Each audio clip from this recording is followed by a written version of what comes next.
说到高雄米农，应该没有人不知道吧？我想这应该可以归功于这一把把犹如艺术品般的美浓纸伞。米农人做头家啦，政府政府做头家都抢古种去买酒，过900年啦900年看到有多早的咩？家里人咧很未做，很唔多。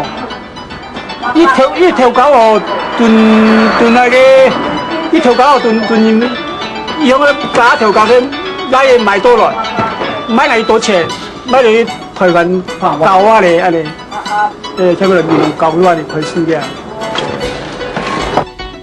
为了赚钱养家，钟师傅一做就做了50多年的纸伞。当初又有谁会想到美浓竟然和纸伞密不可分呢？纸杂爱字跟我们的儿子的子是谐音，所以呢，我们的长辈呢就会用2支纸杂爱送给我们的女儿当嫁妆，代表她说可以到夫家去早生贵子。中国字形呢是由5个人结合在一起，所以呢也是代表多子多孙的意思。因为说它的伞面是圆形的，所以呢它象征的圆满缘分。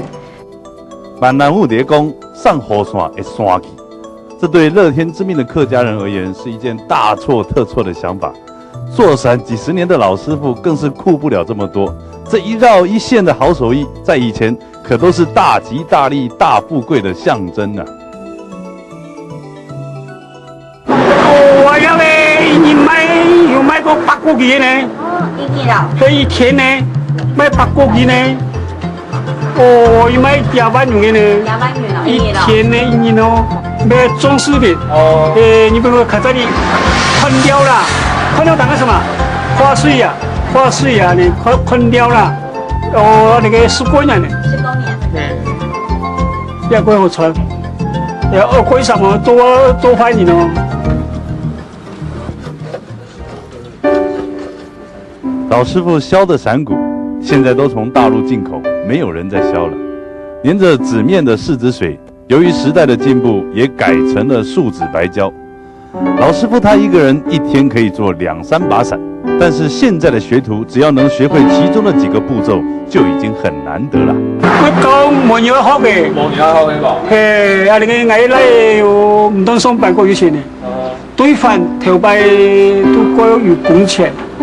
建模工程，你嘅學越早越細嗬，熟字呢要學啊你，熟字呢要人用嘅嘢，不過你嘅杯子哦用嘅嘢，不過你越早嘅細嘅，個做插色雕邊嘅啦，個你做炸貴啦哦3毛，呢度細嘅，對我一說呢呢度。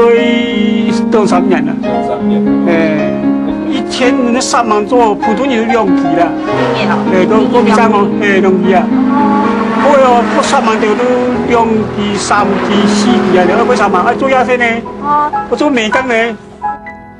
被当作艺术品珍藏的美浓纸伞，进行到最重要的绘图步骤了。